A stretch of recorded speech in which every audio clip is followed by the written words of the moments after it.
नमस्कार दोस्तों, मैं सिद्धार्थ आप सभी का बहुत बहुत स्वागत करता हूं। आज हम चर्चा करेंगे त्योहारों की। अब यहां पर आपके मन में एक प्रश्न आ सकता है कि थंबनेल पर तो महाविद्याओं के बारे में बताया था, तो फिर हम यहां पर त्योहारों की चर्चा क्यों कर रहे हैं? आएंगे, हम जो मुख्य विषय है उस पर भी आएंगे, परंतु मुख्य विषय यहीं से ही आरंभ होता है, त्योहारों से।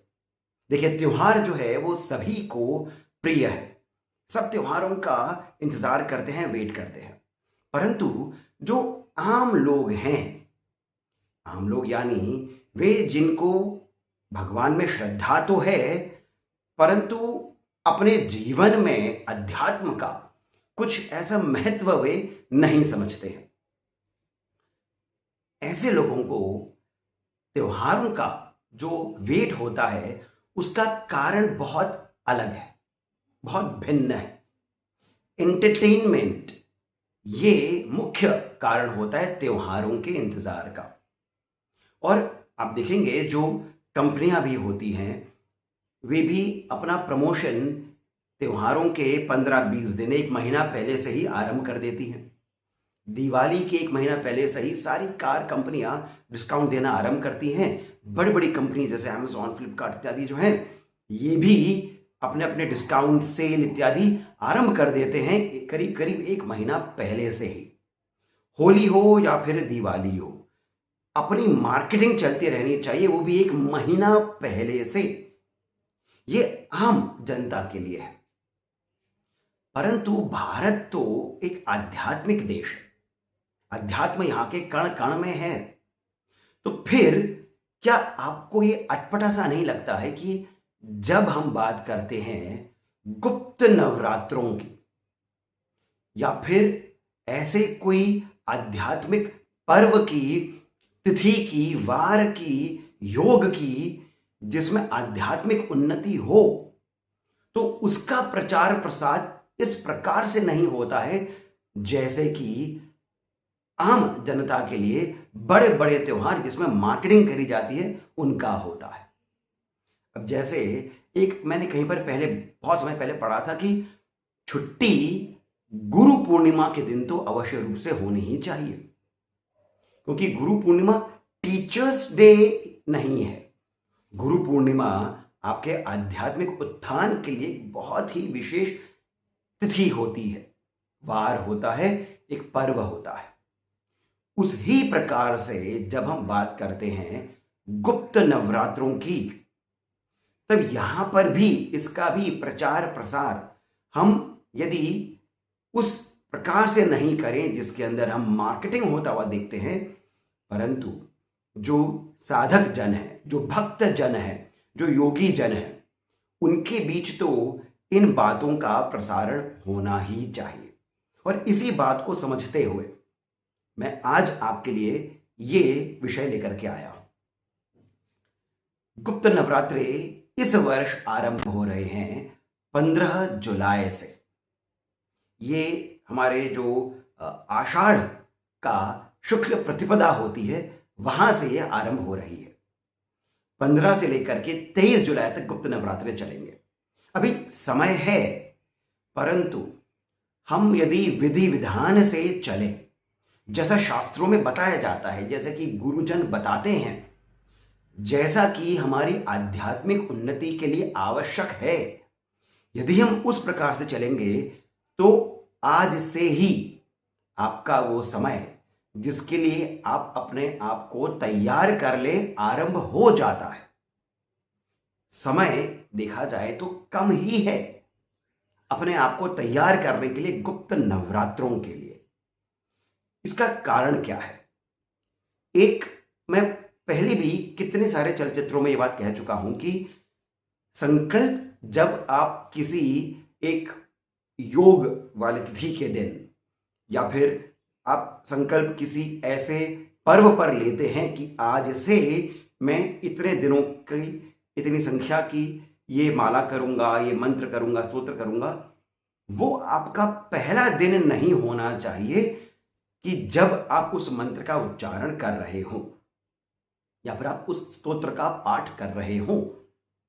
संकल्प तो तब लेना चाहिए जब हम पहले से ही स्वयं से ही बिना किसी को साक्षी बनाए, क्योंकि जब हम संकल्प लेते हैं तो हम साक्षी बनाते हैं। देवताओं को, यक्षों को, पितरों को हम साक्षी बनाते हैं। परंतु जब आप स्वयं से ही नियम पूर्वक आप एक समय पर आप प्रतिदिन स्तोत्र का, मंत्र का पाठ कर रहे हैं, आपने जब उसको ऑब्जर्व किया है कि आप एक लंबी अवधि तक पाठ कर पा रहे हैं बिना किसी विलंब के, बिना मन में किसी प्रकार की थकावट के, तब आपको वो संकल्प लेना चाहिए, क्योंकि तभी वो संकल्प पूर्ण भी होगा। अब यदि हम भगवती की स्तुति का दिन निर्धारित कर रहे हैं 15 जुलाई शुक्ल प्रतिपदा, तो वो आपका पहला दिन नहीं होना चाहिए कि भगवती के जिस भी स्वरूप का आप मंत्र करने जा रहे हैं, स्तोत्र करने जा रहे हैं, तब वो पहला दिन आप उस मंत्र का उच्चारण कर रहे हो। अभी से ही आपको तैयारी करनी चाहिए। और जो विधि विधान है वो ये है, गणपति का आपको, गणपति की कृपा आप पर रहनी चाहिए। आपके मन में गणपति के लिए समर्पण भाव होना ही चाहिए। उसके लिए इतने दिनों पहले से ही गणपति की उपासना आरंभ करें। गुरु के बिना कोई भी मंत्र फलीभूत नहीं होता है। यदि आपके जीवन में कोई गुरु हैं तब तो बहुत अच्छी बात है, आप उनसे अनुमति ले सकते हैं। यदि नहीं है तब महादेव को, महादेव के एक रूप दक्षिणामूर्ति को, हनुमान जी को, आप भगवान परशुराम को, भगवान दत्तात्रेय को, इनमें से किसी को भी आप गुरु मान करके इनकी भी आराधना आरंभ कर सकते हैं। बात यह है, गणपति, गुरु, इनका आपका स्तवन आरंभ हो जाना चाहिए। फिर भगवती के किसी भी स्वरूप की उपासना से पहले भैरव की कृपा अनिवार्य है। भगवान भैरव का कोई भी स्वरूप, जो अष्ट भैरव आते हैं उनमें से, या फिर जो 64 भैरव हैं उनमें से, या फिर जो 2 मुख्य रूप से हम देखते हैं, काल भैरव या फिर बटुक भैरव, इनमें से किसी के भी आप स्वरूप का ध्यान करते हुए जो मूल मंत्र है, जैसे गणपति का भी जो मूल मंत्र है ओम गं गणपतये नमः, उसी प्रकार से भगवान भैरव का जो मूल मंत्र है ओम भम भैरवाय नमः, इस प्रकार से आप प्रतिदिन नियम पूर्वक कुछ मंत्र, कुछ मालाएं यदि हो सके तो, या फिर यदि मालाएं नहीं करना है तो 10-10 मिनट का यदि आप जाप आरंभ करें। इनके कुछ जो अति प्रचलित, अति प्राचीन जो स्तोत्र हैं उनका भी आप पाठ करना आरंभ करें, तो आप देखेंगे कि आपका जो शरीर है वो इस प्रकार से ढलता जाएगा कि आपको रुचि भी आएगी, आपका मन जो है वो पूर्ण रूप से संलग्न हो जाएगा भगवती की ओर। अब यहां पर आप एक बात और करिए, और ये विधि विधान की ही बात कर रहा हूं मैं, अपने मन से कुछ नहीं बोल रहा हूं।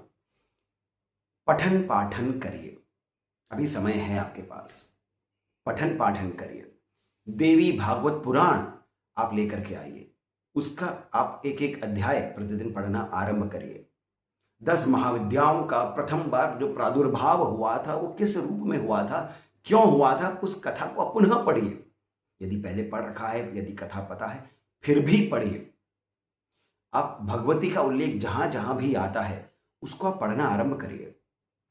आवश्यक नहीं है कि जब हम बात कर रहे हैं गुप्त नवरात्रों की तब हमें 10 महाविद्याओं का ही ध्यान करना होगा। भगवती के किसी भी स्वरूप का आप ध्यान कर सकते हैं। दुर्गा, लक्ष्मी, ये मुख्य रूप हो गए हैं। आप दुर्गा सप्तशती का पाठ अभी से ही करना आरंभ करिए, ताकि यदि आपको कोई मंत्र करना हो तब आपको, आपका शरीर जो है वो उस ऊर्जा को ग्रहण करने के लिए पहले से ही तैयार हो। उसी प्रकार से आप यदि वैष्णव हैं, यदि आप भगवान विष्णु में आस्था रखते हैं, तो फिर लक्ष्मी तंत्र आप पढ़िए। उससे आप भगवती लक्ष्मी के बारे में क्या क्या कहा गया है उन कथाओं को पढ़िए। 10 महाविद्याओं में भी आप, जो जैसे मैंने अभी बताया है, देवी भागवत पुराण, आप उसका पाठ कर सकते हैं। जो अन्य किताबें आती हैं, जो गुरुओं ने, ऋषियों ने जो लिखी हैं, आप उनको लेकर के आइए, पढ़ना आरंभ करिए, पीडीएफ डाउनलोड करिए। होगा ये कि आपकी रुचि एक एक महाविद्या के प्रति बढ़ती जाएगी।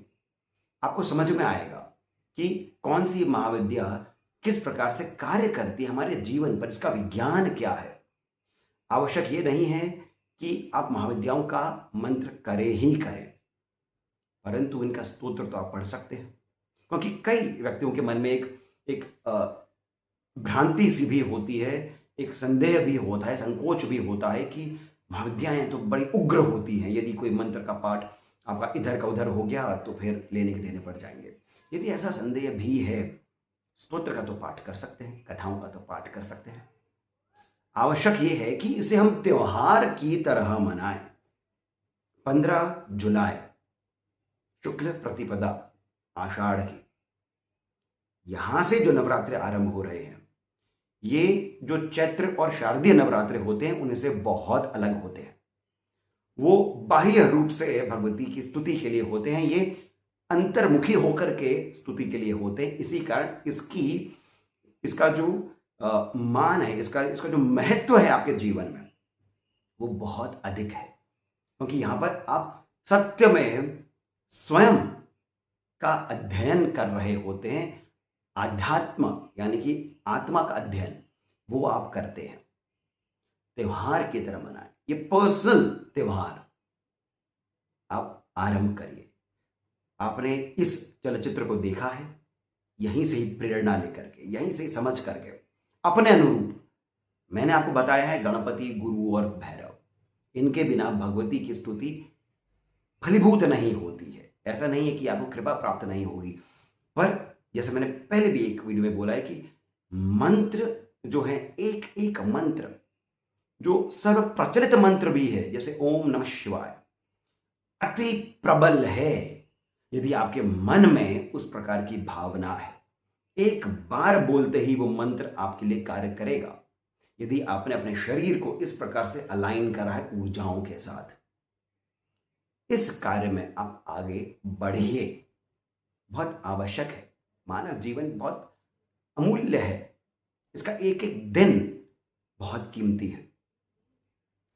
बेकार नहीं करिए, उठिए, थोड़ा सा पठन पाठन करिए, थोड़ा सा इंटरनेट चलाइए, थोड़ा सा देखिए। हमारे चैनल पर भी आप देखिए, बहुत सारे वीडियोस हैं भगवती को लेकर के, महाविद्याओं को लेकर के, विज्ञान इत्यादि क्या है, ये सब आप समझिए। तो यदि आपको मेरी ये बातें सुंदर लगी हो, लाभप्रद लगी हो, तो मेरा आप सभी से विनम्र अनुरोध है कि कृपया करके इस चलचित्र को लाइक अवश्य करिए। आपके जो लाइक माइंडेड लोग हैं, आपका जो एक कोई सर्कल है जहाँ पर आप इस प्रकार की आध्यात्म की बातें करते हैं, चर्चा करते हैं, इस वीडियो को आप शेयर अवश्य करिए। हमें सब्सक्राइब करना नहीं भूलें। जितना जल्दी हो सके 1 लाख व्यक्तियों तक आप हमें पहुंचाएं। और साथ ही साथ कमेंट सेक्शन में जो पहला कमेंट पिंड है, वहां से पेटीएम, जीपे इत्यादि के माध्यम से जितना अधिक हो सके आप हमें श्री सहयोग भी प्रदान करें, बहुत अधिक प्रोत्साहन मिलता है। इसके साथ मैं सिद्धार्थ बाप से जाने की अनुमति लेता हूँ। धन्यवाद।